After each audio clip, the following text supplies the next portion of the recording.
श्री राम जय जय राम, श्री राम जय जय राम। नीलाम्बुश्यामल कोमलांगम सीताशमारोपितवामभागम काणो महासायक चारुचापम नमामि रामं रघुवंशनाथम।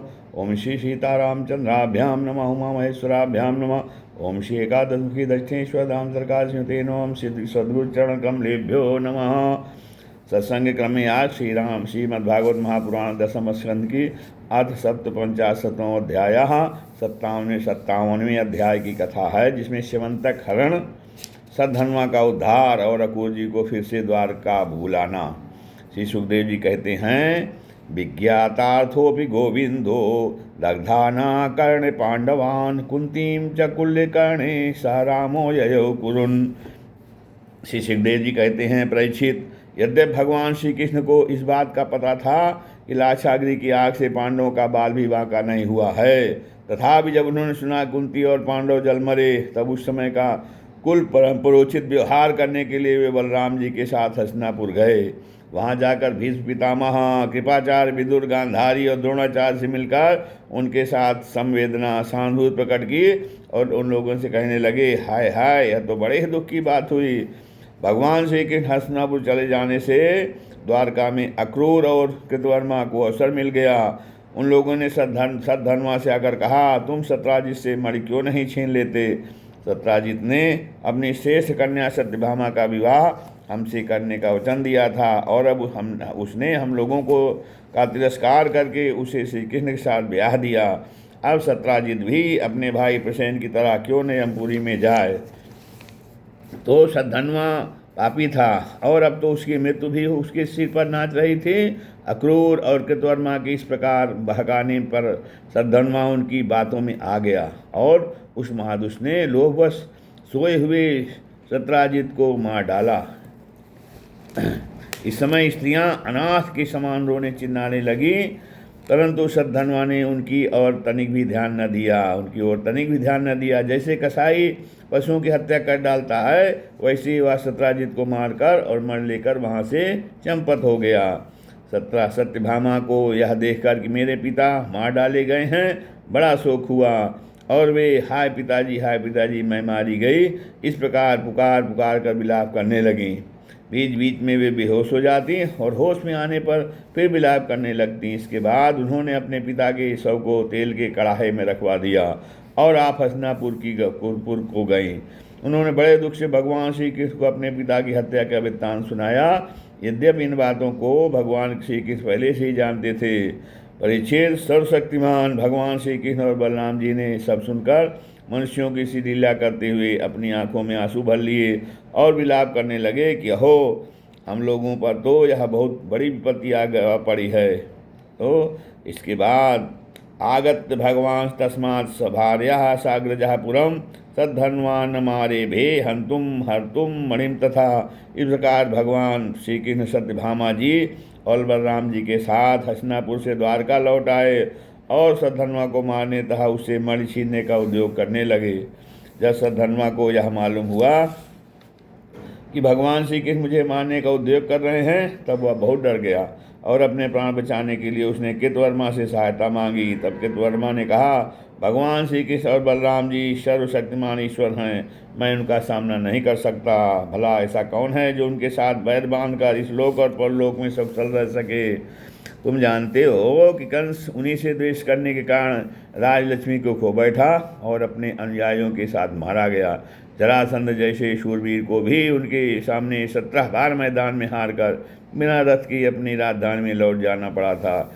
जब कृतवर्मा ने उसे इस प्रकार टकासा जवाब दे दिया, तब सद्धन्वा ने सहायता के लिए अक्रूर जी से प्रार्थना की। उन्होंने कहा, भाई ऐसा कौन है जो सर्वशक्तिमान भगवान का बल पुरुष जानकर भी उनसे बैर विरोध करे ठाने, जो भगवान खेल खेल में ही इस विश्व की रचना, रक्षा और संहार करते हैं तथा जो कब क्या करना चाहते हैं, इस बात को माया से मोहित ब्रह्मा आदि विश्व विधाता भी नहीं समझ पाते, जिन्होंने 7 वर्ष की अवस्था में जब वे नीरे बालक थे, एक हाथ से गिरिराज गोवर्धन को उखाड़ दिया और जैसे नन्हे बच्चे बरसाती छत्ते को उखाड़ कर हाथ में रख लेते हैं, वैसे ही खेल खेल में 7 दिनों तक उसे उठाए रखा। मैं तो उन भगवान श्री कृष्ण को नमस्कार करता हूँ। उनके कर्म अद्भुत हैं, वे अनंत अनादि एक रस और आत्मस्वरूप हैं। मैं उन्हें नमस्कार करता हूँ। नमस्तस्मै भगवते कृष्णायाद्भुत कर्मणे अनंतायादिभूताय कूटस्थाय आत्मने नमः। जब इस प्रकार अक्रूर जी ने भी उसे कोरा जवाब दे दिया, तब सद्धन्वा ने स्यमंतक मणि उन्हीं के पास रख दी और आप 400 कोस लगातार चलने वाले घोड़े पर सवार होकर वहाँ से बड़ी फुर्ती से भागा। परीक्षित, भगवान श्री कृष्ण और बलराम दोनों भाई अपने उस रथ पर सवार हुए जिस पर गरुड़ चिन्ह से चिन्हित ध्वजा फहरा रही थी और बड़े वेग वाले घोड़े जुते हुए थे। अब उन्होंने अपने ससुर सत्राजित को मारने वाले सद्धन्वा का पीछा किया। मिथिलापुरी के निकट एक उपवन में सद्धन्वा का घोड़ा गिर पड़ा। अब वह उसे छोड़कर पैदल ही भागा। वह अत्यंत भयभीत हो गया था। भगवान श्री कृष्ण भी क्रोध करके उसके पीछे दौड़े। सद्धन्वा पैदल ही भाग रहा था, इसलिए भगवान ने भी पैदल ही दौड़कर अपने तीक्ष्ण धार वाले चक्र से उसका सिर उतार लिया और उसके वस्त्रों में स्यमंतक मणि को ढूंढा। परंतु जब मणि मिली नहीं, तब भगवान श्री कृष्ण ने बड़े भाई बलराम जी के पास आकर कहा, हमने सद्धन्वा को व्यर्थ ही मारा, क्योंकि उसके पास स्यमंतक मणि तो है ही नहीं। बलराम जी ने कहा, इसमें संदेह नहीं कि सद्धन्वा ने स्यमंतक मणि को किसी न किसी के पास रख दिया है। अब तुम द्वारका जाओ और उसका पता लगाओ। मैं विदेहराज से मिलना चाहता हूँ, क्योंकि वे मेरे बहुत ही प्रिय मित्र हैं। परीक्षित यह कहकर दुर्योधन शिरोमणि बलराम जी मिथिला नगरी में चले गए। जब मिथिला नरेश ने देखा कि पूजनीय बलराम जी महाराज पधारे हैं, तब उनका हृदय आनंद से भर गया। उन्होंने झटपट अपने आसन से उठकर अनेक सामग्रियों से उनकी पूजा की। इसके बाद भगवान बलराम जी कई वर्षों तक मिथिलापुरी में ही रहे।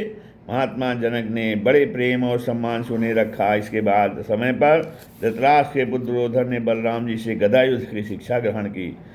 अपनी प्रिया सत्यभामा का प्रीकार करके भगवान श्री कृष्ण द्वारका लौट आए और उनको यह समाचार सुना दिया कि सद्धन्वा को मार डाला गया है, परंतु स्यमंतक मणि उसके पास न मिली। इसके बाद उन्होंने भाई बंधुओं के साथ अपने ससुर सत्राजित की वे सब और दैहिक क्रियाएँ करवाई, जिससे मृतक प्राणी का परलोक सुधरता है। अक्रूर और कृतवर्मा ने सद्धर्मा को सत्राजित के वध के लिए उत्तेजित किया था। इसलिए जब उन्होंने सुना कि भगवान श्री कृष्ण ने सद्धर्मा को मार डाला है, तब वे अत्यंत भयभीत होकर द्वारका से भाग खड़े हुए। परीक्षित, कुछ लोग ऐसा मानते हैं कि अक्रूर के द्वारका से चले जाने पर द्वारका वासियों को बहुत प्रकार के अनिष्टों और इष्टों का सामना करना पड़ा। दैविक और भौतिक निमित्तों से बार बार वहाँ के नागरिकों को शारीरिक और मानसिक कष्ट सहना पड़ा। परंतु जो लोग ऐसा कहते हैं, वे पहले कहीं हुई बातों को भूल जाते हैं। भला यह कभी संभव है कि जिन भगवान श्री कृष्ण में समस्त ऋषि मुनि निवास करते हैं, उनके निवास स्थान द्वारका में उनके रहते कोई उपद्रव खड़ा हो जाए? उस समय नगर के बड़े बूढ़ों ने कहा, लोगों ने कहा, एक बार काशी देश के राज्य में वर्षा नहीं हो रही थी, सूखा पड़ गया था। तब उन्होंने अपने राज्य में आए हुए अक्रूर के पिता स्वफल को अपनी पुत्री गांधिनी ब्याह दी। तब उस प्रदेश में वर्षा हुई। अक्रूर भी स्वफल के ही पुत्र हैं और इसका प्रभाव भी वैसा ही है। इसलिए जहाँ जहाँ अक्रूर रहते हैं, वहाँ वहाँ खूब वर्षा होती है तथा किसी प्रकार का कष्ट और महामारी आदि उपद्रव नहीं होते। परीक्षित, उन लोगों की बात सुनकर भगवान ने सोचा कि इस उपद्रव का यही कारण नहीं है। यह जानकर भी भगवान ने दूध भेजकर अक्रूर जी को ढूंढवाया और आने पर उनसे बातचीत की। भगवान ने उनका खूब स्वागत सत्कार किया और मीठी मीठी प्रेम की बातें कहकर उनसे संभाषण किया।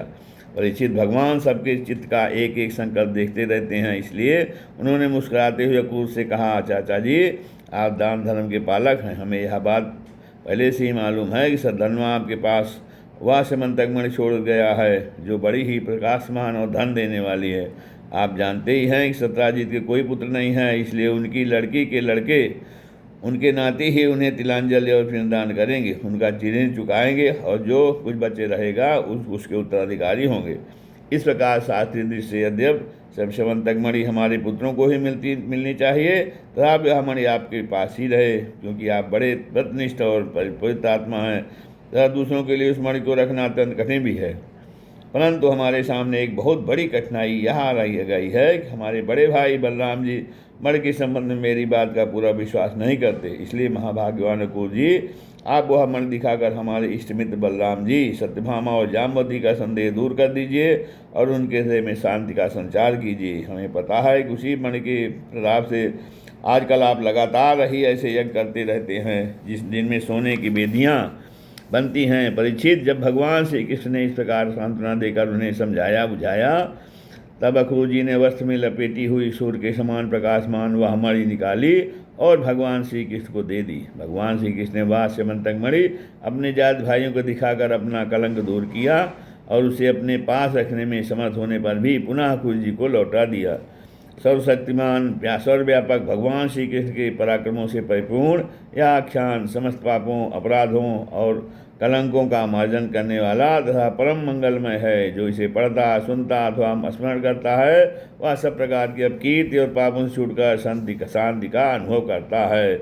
इस श्रीमद्भागवते महापुराणे परमहंस्यां संहितायां दशमस्कन्धे उत्तरार्धे समन्तकोपाख्याने सप्तपञ्चाशत्तमो अध्यायः। श्रीराम जय राम जय जय राम, श्रीराम जय राम जय जय राम। श्री